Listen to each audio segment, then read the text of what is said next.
Okay, so here's the disassembly of the Club Sport V2 pedals for the throttle.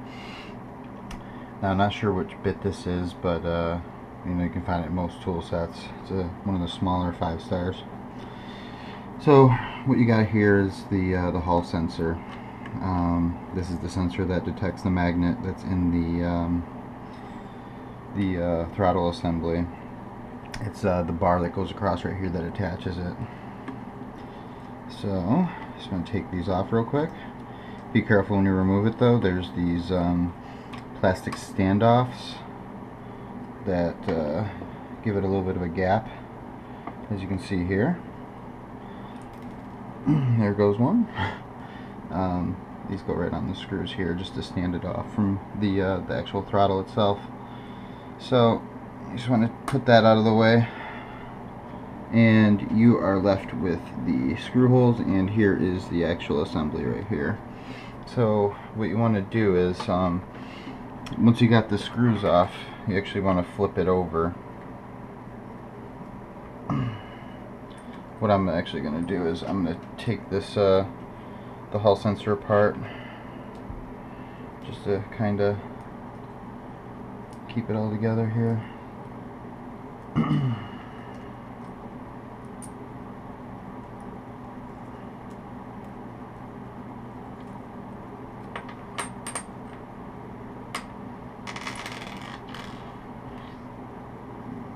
There's the standoffs. So you can actually do this before you remove the sensor. Doesn't matter either way. It just got to come off. So on the underside here, you have a little a pivot screw. Oops, that'll go. What this does is this squeezes off the bar assembly that goes through. And this one is actually pretty important for the throttle. The brake and the clutch don't have this. Well, actually, I shouldn't say it. The brake doesn't have this. The clutch has this one as well. Since they both are a Hall sensors, not a load cell like the brake. So what we want to do is take that screw out, place it over here. I'm going to flip this back over.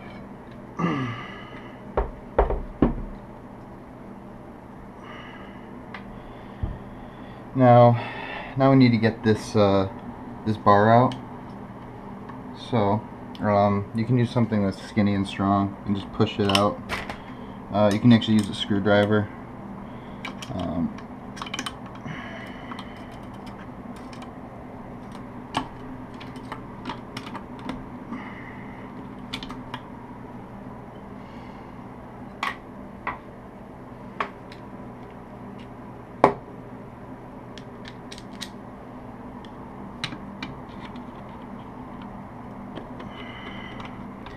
This can be tricky as well. Some are in there a little bit more than others. They're stuck. Just let me grab another tool here.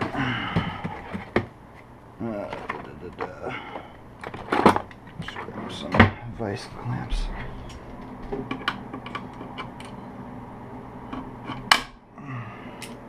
And what you heard right there actually is something I forgot to say.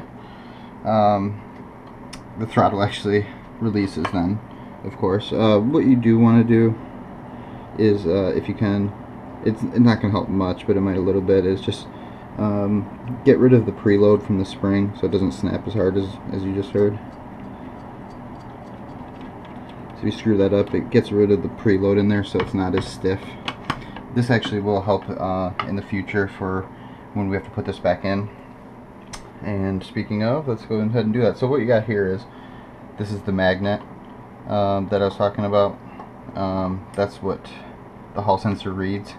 It'll go past it, so it knows how much throttle you're applying.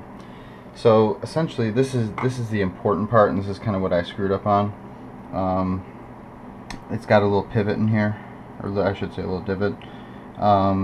You want to make sure that it's lined up perfectly with your hole, because they put this in here to tell you exactly how to mount the magnet, because say if you had it sideways or something like that and it's going past the hall sensor, it wouldn't read it right. It would just kind of screw up. So this hole has to go back perfectly, matching with the other hole that fits the securing pin. So what we're going to do is we're going to flip it back over, and this way too. As you can see, you can adjust the pivot point. To be honest with you, though, it seems like that second hole from the bottom is by far the best, because if it's at the first one, it's weird. I tried it, and the pedal goes all the way down flat, pretty much like this. It's kind of strange. I mean, up here, 3 to 5 are pretty small throw, so the 2 seems to work the best. You know what? I don't even know if you can use these ones. I think they just have these pre-drilled, because, you know, if you think about it, if the magnet's down here, yeah, the magnet's down here, and the hall sensor has to go here because that's where the 3 holes are, it wouldn't even read the throttle. So I think you have to use either one of these 2 holes. So what we're gonna do is we're gonna put it back in here, and you got to make sure it's lined up perfectly. This is kind of a hard part too, is getting it lined up perfectly. And since this spring automatically even has preload, even with it totally unreleased, when you just push it up to the second hole like that, it doesn't line up perfectly. I don't know if you can see that. So you actually have to pull the spring upwards to make the hole line up. So what I'd recommend is, actually I'm going to go in from the other side here. So what you want to do obviously is make sure your magnet end is on the same end that mounts the hall sensor. So what you want to do here is, first and foremost, just get it in the damn hole. There we go. So then now we can actually line up the pivot hole right here. So my guess is some people that have throttle issues might have some debris around this area, or maybe this pin here is kind of pushed all the way over a little bit too far to the right, or it's just not lined up right. So what we want to do is line that up with the hole and push it in. You can actually put a little bit of you know, the oil that comes with the brake, you can actually put it on these pins here. I had a problem with getting the brake one out. It was so worn. It had so much scuffing from the movement of the brake that it did not want to come out at all. So that was a real pain in the ass. So what we want to do here is we're going to put the pin back in. As you can see, this is going. This is just reassembling right back to how it was. And it's vital that you have that hole matched up perfectly, otherwise it's not going to do anything.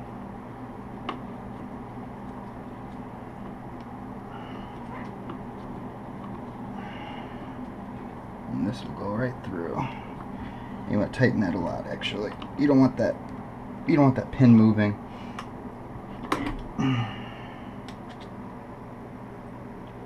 And then another tricky part is actually getting the hall sensor back in. What I was doing before is I had the pedal set sitting up on its side here, trying to get it in. I found that's a little bit more difficult. So what you want to do is you want to put the sensor back in. Obviously this connecting piece is where that gap is supposed to be, so you put that right in there. Now you want to pass your screw throughs from the back end, and this kind of gets a little finicky and you need a little dexterity with it. These standoffs don't really like to stay on. I'm actually thinking for the future I'm going to take these plastic standoffs and super glue them right to their appropriate holes. That's actually what I did for this plate down here. It has those standoffs underneath as well, and they're such a pain in the ass trying to get this covered back up. They kept falling off, so I just super glued them on. So then you want to put your standoffs on.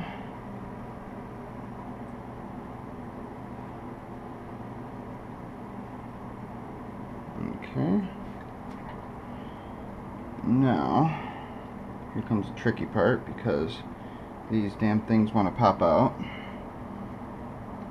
So you just want to kind of line it up with the hole. That's what she said.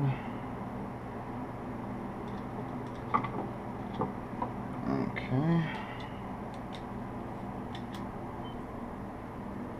And as soon as you get maybe just one of them, you're good to go. Yeah, see, it's in there.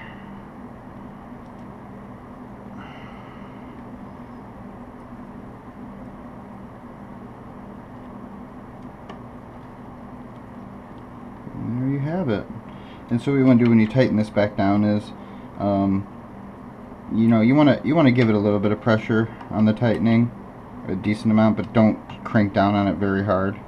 That can actually screw with the Hall sensor. As you can actually kind of see here, look at it, it's actually kind of warping. If you look at the circuit board, it's bending right where that the standoff is. So you know what, I'm going to back it out a little bit. And what I would do is just periodically check on these screws. I think some people with throttle problems as well, these screws kind of might have came loose, so the sensor is floating around a little bit. If this thing is not perfectly still, it won't register correctly. Like, the tolerances for this throttle are very small, and I think that's kind of why people get these little blips and weird things happening. Is because this tolerance is so small. It needs to be lined up just perfect. So, and that's it. Thanks for watching.